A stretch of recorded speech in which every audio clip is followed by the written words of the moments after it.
¿Cómo están, queridos hermanos? Estamos en Mateo 26, estamos estudiando este capítulo muy importante porque a partir de ahora nos va a mostrar algunos detalles importantes antes de la crucifixión de nuestro Salvador. Y vamos a ir al versículo 14 porque vamos a aprender de un hombre que es muy conocido, es muy famoso, no necesariamente por hacer el bien, sino por hacer el mal. Y el mal más grande de todos los males, de haber traicionado al Hijo de Dios. Miren cómo empieza. Estamos hablando de Judas, Judas Iscariote, que es conocido por justamente haber traicionado a nuestro Salvador. Y el versículo 14 nos da unos detalles más importantes que colorean más o menos la situación en ese momento, cuando estamos, por si acaso, en la última semana de la vida de Jesús. Y dice algo muy interesante el versículo 14. ¿Se acuerdan que el día de ayer hemos aprendido de María, una mujer que entregó lo más preciado que tenía y había estado dando a nuestro Salvador un perfume que era carísimo, carísimo? Ahora miren el contraste, por otro lado, lo que pasa, versículo 14. Entonces, uno de los 12, es importante, o sea, uno, no cualquiera, no uno de los enemigos, uno que estaba enojado con el Señor, uno que quería verle morir al Salvador, no, uno de los 12, que se llamaba Judas Iscariote, fue a los principales sacerdotes y les dijo: ¿qué me queréis dar? Y yo os lo entregaré.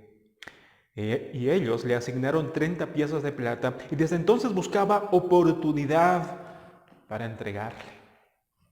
Es increíble el contraste de una mujer como María ungiendo al Salvador como muestra de gratitud, como muestra de amor por todo lo que Cristo había mostrado, enseñado y lo que era y lo que iba a ser.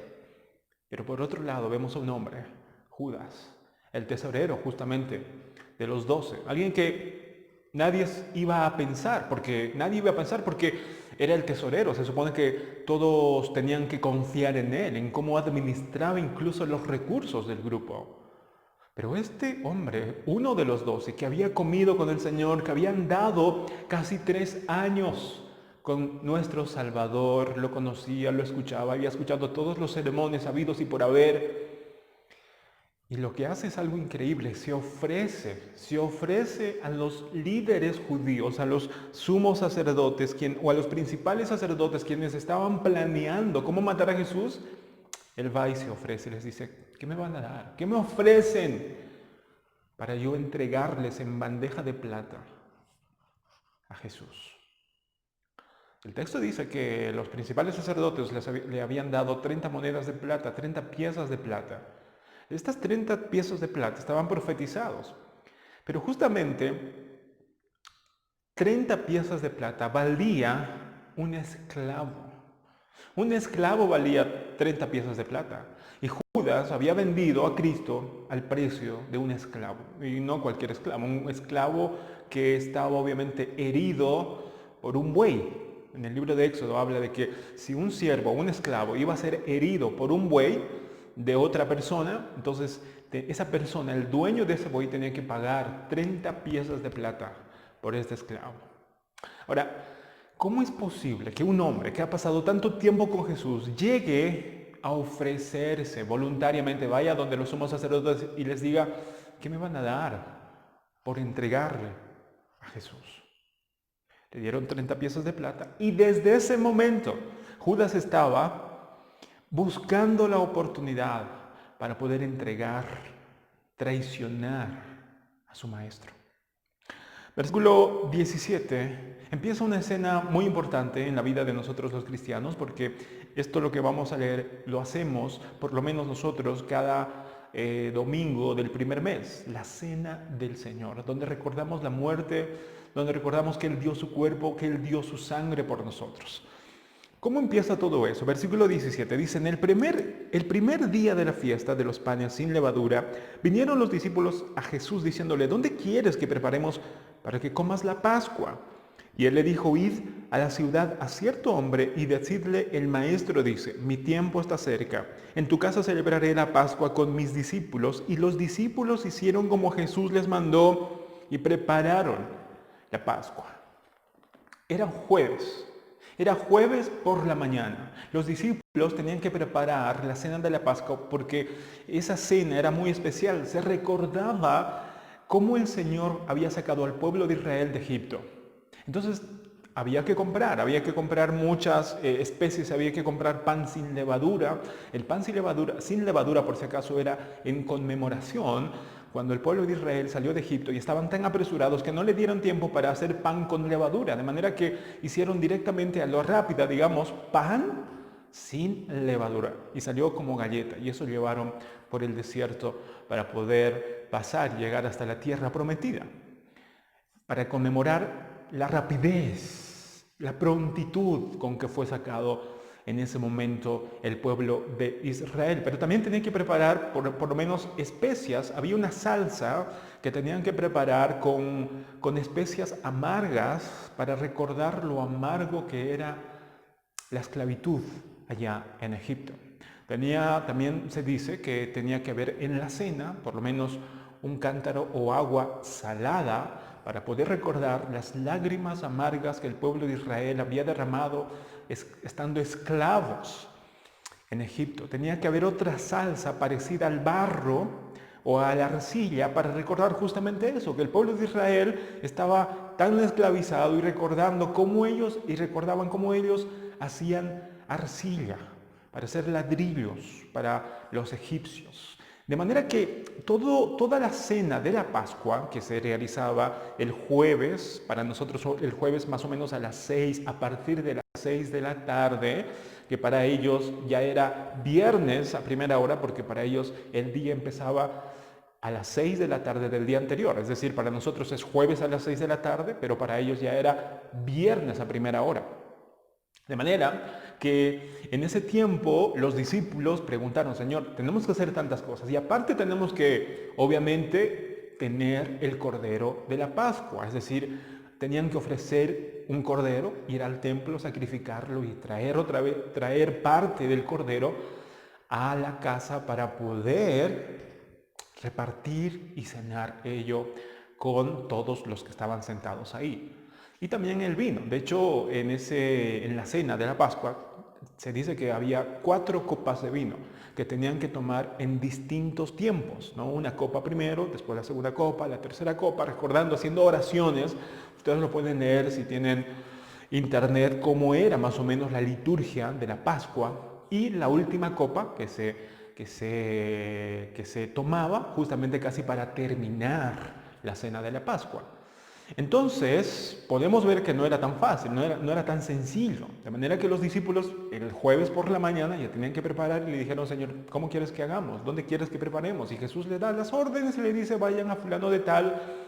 En el Evangelio de Juan habla y da un poquito más detalles de que tenían que ver a un hombre que estaba llevando un cántaro en la cabeza y que tenían que seguirlo y tenían que decirle que el maestro necesitaba el aposento alto. Un aposento era un lugar de la casa, un lugar arriba de la casa, donde generalmente, si había espacio, se le podía dar a cualquier maestro con sus discípulos para poder justamente celebrar esta cena de la Pascua y también para poder enseñar el rabino a los discípulos. De manera que Jesús tenía más o menos aparentemente todo controlado porque él era prudente.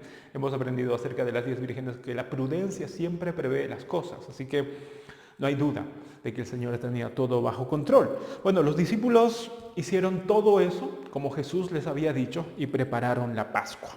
Versículo 20, llegó la noche, es decir, ya para nosotros jueves, al atardecer, 7 u 8 de la noche más o menos.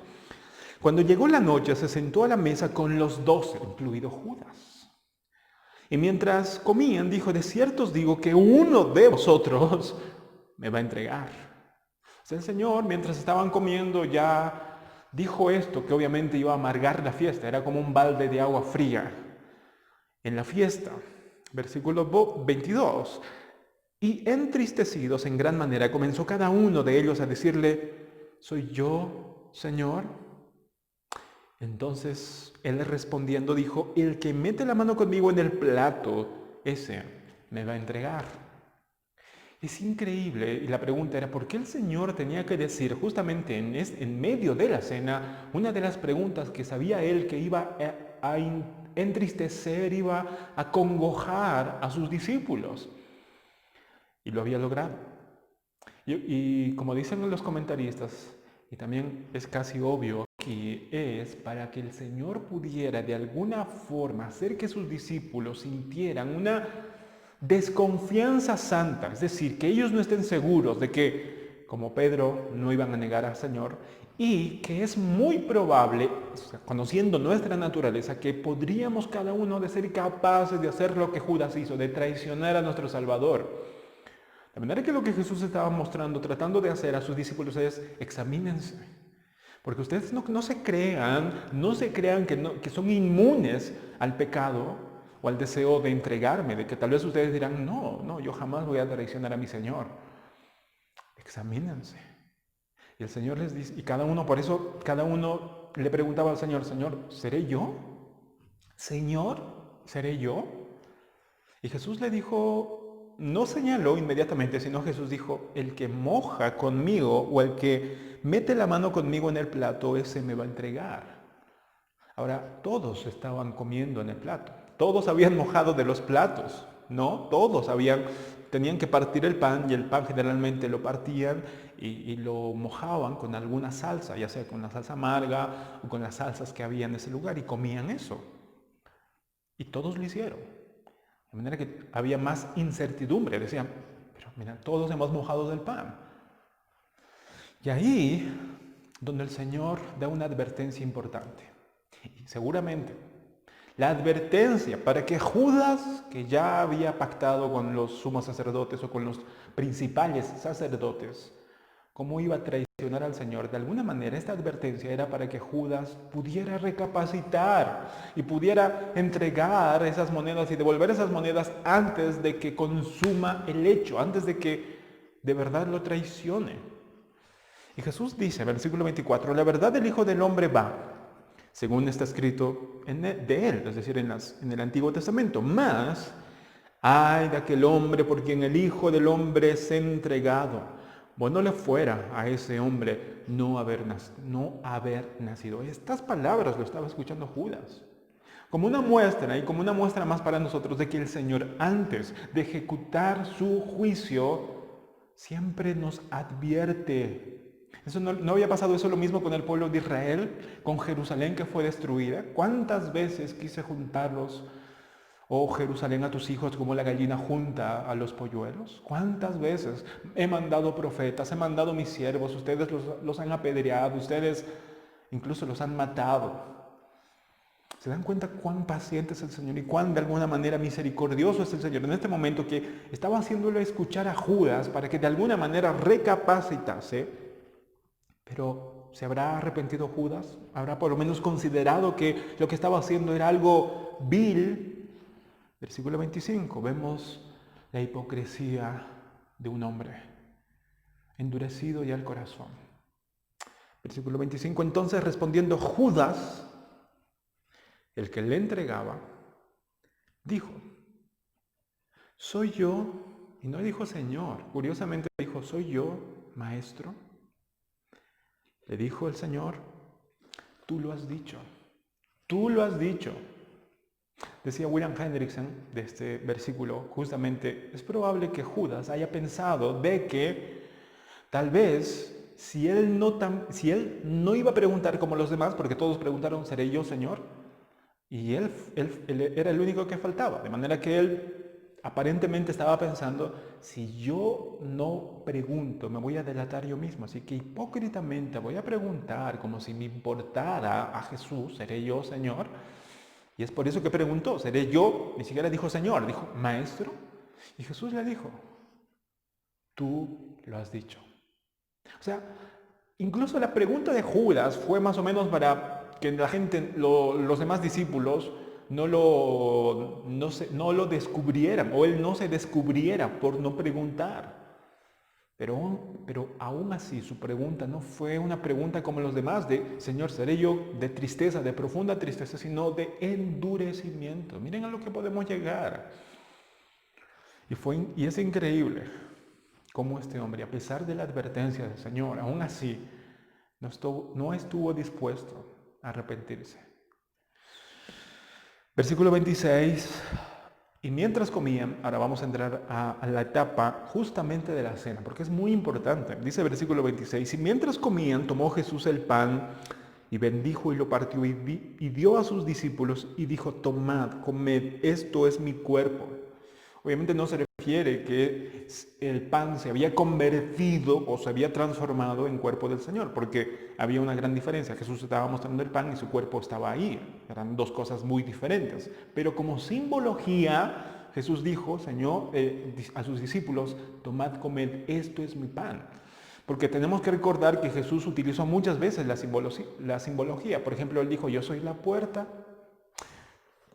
Pues él es una puerta de madera, no, sino simbólicamente él es la puerta, el acceso donde podemos entrar al Padre. Él es el camino. Él es la vid verdadera, como simbología. No es que sea un árbol o una planta el Señor, simplemente que como simbología es la vid donde nosotros podemos obtener la savia para poder dar frutos. Él es el pan de vida. En el Evangelio de Juan habla mucho acerca de eso, de lo que el Señor es para nosotros. Y por tanto también aquí simbólicamente Jesús está diciendo, tomad, comed este pan que es mi cuerpo, Porque este pan iba a ser partido por nosotros, por causa de nosotros, recordando que el Señor dio su cuerpo, no parte de su cuerpo, no solamente su brazo, no solamente parte de sus pies, todo su cuerpo.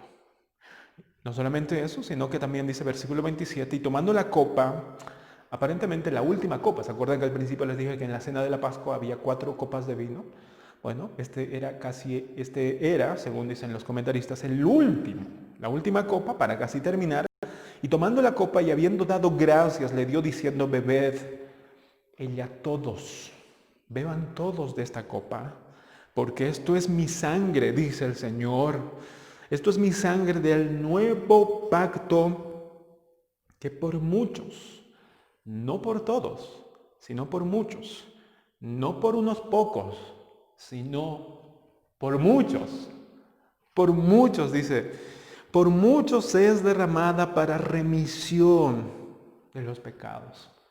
Es algo tan impresionante, precioso, que cada vez que lo analizamos y podemos profundizar en esas verdades, uno se puede maravillar y decir, Señor, ¿cómo es posible que tú, siendo Dios, hayas venido aquí para poder vivir como nosotros? Y no solamente eso, sino que también no bastó con que pases hambres, no bastó con que seas traicionado, no bastó con que seas difamado, sino que tuviste que dar tu vida y derramar tu sangre por pecadores como nosotros. Dice el libro de Hebreos de que no hay remisión de pecado a menos que sea derramada la sangre. No hay pacto. En el Antiguo Testamento, en Éxodo, la palabra de Dios nos habla de que los pactos se hacían justamente con sangre. Y por eso es que el Señor dijo que el pueblo de Israel, que tenía que sacrificar un cordero sin manchas, para que esa sangre del cordero pueda de alguna manera ser el sustituto de la sangre que tenían que pagar todos los israelitas por sus pecados. De manera que ese era el pacto del Señor, el antiguo pacto. Y ahora el Señor, Cristo, iba a dar, así como se sacrificaba un cordero y su sangre servía como para poder limpiar y para poder tomar los pecados de la gente o de la persona que estaba sacrificando, en este caso Cristo, con su sangre iba a limpiar los pecados de todos los que íbamos a creer y hemos creído en Él. Esa sangre preciosa. Esa sangre que es la vida. De hecho, hay un pasaje muy interesante que a mí me llamó mucho la atención en Levítico, capítulo 17. Miren lo que dice este pasaje, es muy, pero muy interesante. Dice el capítulo 17, versículo 14, Hablando de la sangre, o mejor dicho, el versículo 11. Miren lo que dice. Porque la vida de la carne en la sangre está. La vida de la carne en la sangre está. Y yo, dice, os la he dado para hacer expiación sobre el altar por vuestras almas. Y la misma sangre hará expiación por la persona. La vida de la carne en la sangre está. La vida de la persona está en la sangre.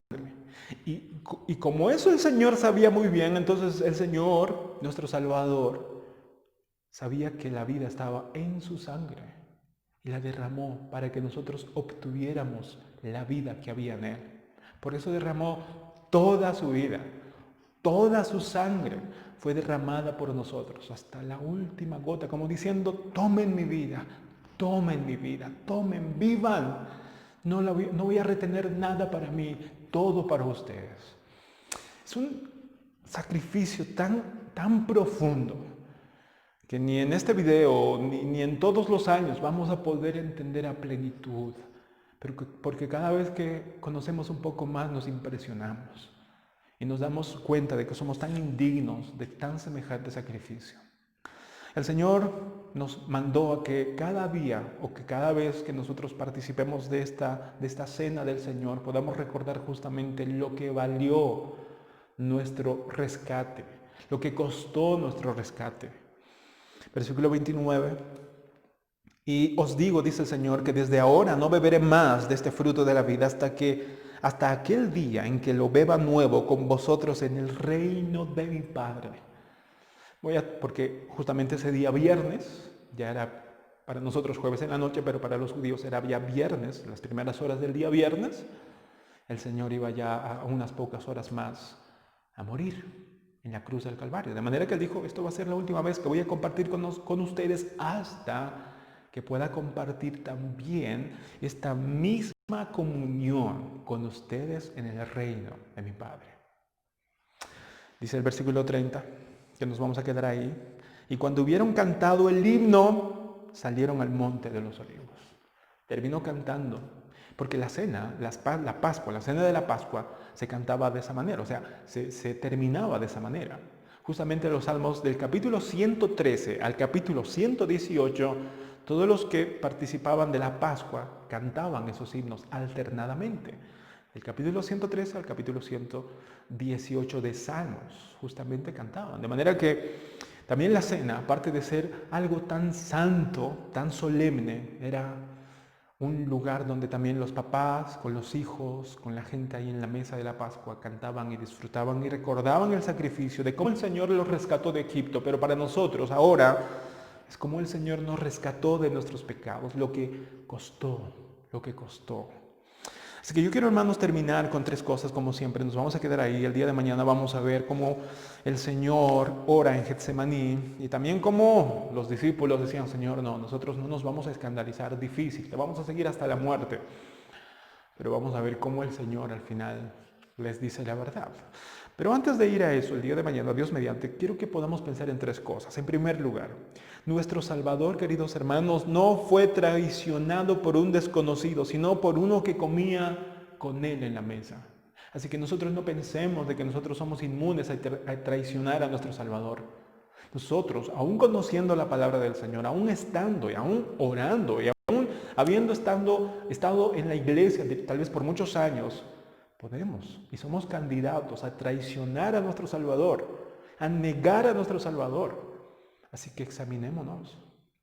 De hecho, el segundo punto justamente es eso, para que nosotros podamos entender lo peligroso que es nuestra naturaleza pecaminosa, que nuestra oración diaria sea, como dice el Salmo 139, versículo 23, que dice, examíname, oh Dios, y conoce mi corazón, pruébame y conoce mis pensamientos. Hermanos, que cada día nosotros podamos decir, Señor, examíname, Señor, por ahí hay algo que yo no me estoy dando cuenta, pero que te estoy ofendiendo y que estoy poco a poco dando los pasos para llegar a traicionarte. Señor, examíname, pruébame, Señor, ve si hay camino de perversidad en mí y guíame por el camino correcto, por el camino eterno.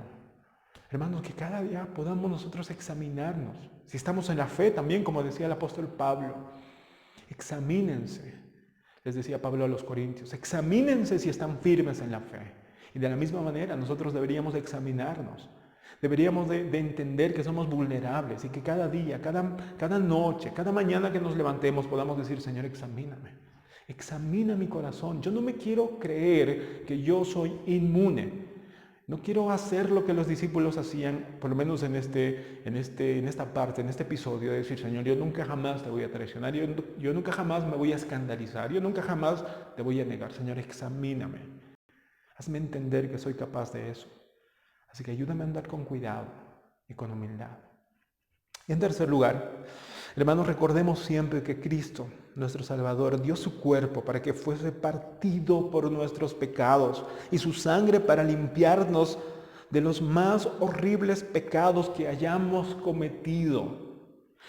El cuerpo de nuestro Salvador, Él lo entregó para que fuera partido, para que fuera lacerado, para que fuera azotado, golpeado por nuestros pecados. Eso es lo que causa nuestros pecados. Nuestros pecados son tan horribles que provocaron que nuestro Salvador, en su cuerpo, sea partido y que pueda derramar su sangre para limpiarnos de los más horribles pecados que hayamos cometido. Ser limpiado con la sangre preciosa de Cristo. Si uno dice, no, yo he pecado y he hecho algo terrible, no creo que el Señor me perdone. No, la sangre de Cristo tiene y es mucho más poderoso que cualquier pecado grande que hayamos cometido. La sangre del Hijo de Dios puede limpiar cualquier pecado, hasta el más horrible que hayamos cometido. Y así con su sangre el Señor selló su pacto de amor para con nosotros. Es el nuevo pacto entre Él y nosotros. No es condicional. Y es algo que a mí me tiene más tranquilo, porque uno puede decir, si hay un pacto, cuando uno falla, se rompe el pacto, ¿no? Se rompe el pacto, por ejemplo, el pacto del matrimonio. ¿Qué pasa si uno rompe el pacto y es infiel? ¿Se rompe la relación? Probablemente, es muy posible. Pero el pacto que el Señor hizo con nosotros es muy diferente. Porque a pesar de que muchas veces nosotros le fallamos, Él se mantiene firme. Y Cristo no va a romper el pacto con nosotros. Y Él nos hará volver. No nos dejará que nos muramos en nuestros delitos y pecados. Cada vez que nosotros a veces nos vamos, cada vez que nosotros nos apartamos, por el pacto, por su sangre, Él nos vuelve a rescatar. Él nos vuelve a traer para que nos arrepintamos en fe y podamos seguir otra vez a nuestro Salvador. Él nos ha prometido, nunca te voy a dejar. Aunque te quieras ir, aunque quieras escaparte, no te voy a dejar. Nos abrazará con sus brazos de amor y nos traerá de nuevo por donde nos hemos perdido. Ese es el pacto que Él hizo. ¿Y cómo sabemos que es verdad? ¿Qué es lo que garantiza esa promesa? Y Él nos dice, mi sangre garantiza que no te voy a abandonar. Así que hermanos, nosotros podemos estar seguros en Él. Él ha prometido que jamás nos abandonará. Esto no es para que nosotros nos quedemos tranquilos y digamos, bueno, Él que haga lo que tiene que hacer. Yo puedo hacer entonces mi vida de lo que sea. Total, a final de cuentas voy a ser atraído otra vez por Él. No, esto más bien nos tiene que dar más agradecimiento y más temor de decir, Señor, ¿cómo es posible que hayas hecho ese pacto tan grandioso para conmigo, digno que soy? Y nos haga andar con más cuidado, que examinemos nuestro corazón, porque nosotros, por nuestra propia naturaleza, podemos llegar a hacer lo que Judas hizo, lo que Pedro también hizo, lo que muchos otros de los discípulos hicieron cuando se escaparon en el momento que ellos pensaron que no se iban a escapar. Así que hermanos, valoremos el precio que Cristo hizo por nosotros, que Él realizó por nosotros y por amor. No fue una obligación, no lo hizo de mala gana, no lo hizo por amor. En otras palabras es, te amo tanto, hijo, te amo tanto. Mira lo que di por ti, Así que nos sintamos amados, hermanos. de verdad nos sintamos amados. ¿Quién nos ama así? ¿Quién? Nadie, solamente nuestro Salvador. Así que nos tenemos que sentir amados y amar también a nuestro prójimo como Él nos ha amado a cada uno de nosotros. Que Dios los bendiga, queridos hermanos. El día de mañana vamos a continuar porque tenemos mucho más que aprender. Bendiciones, hermanos.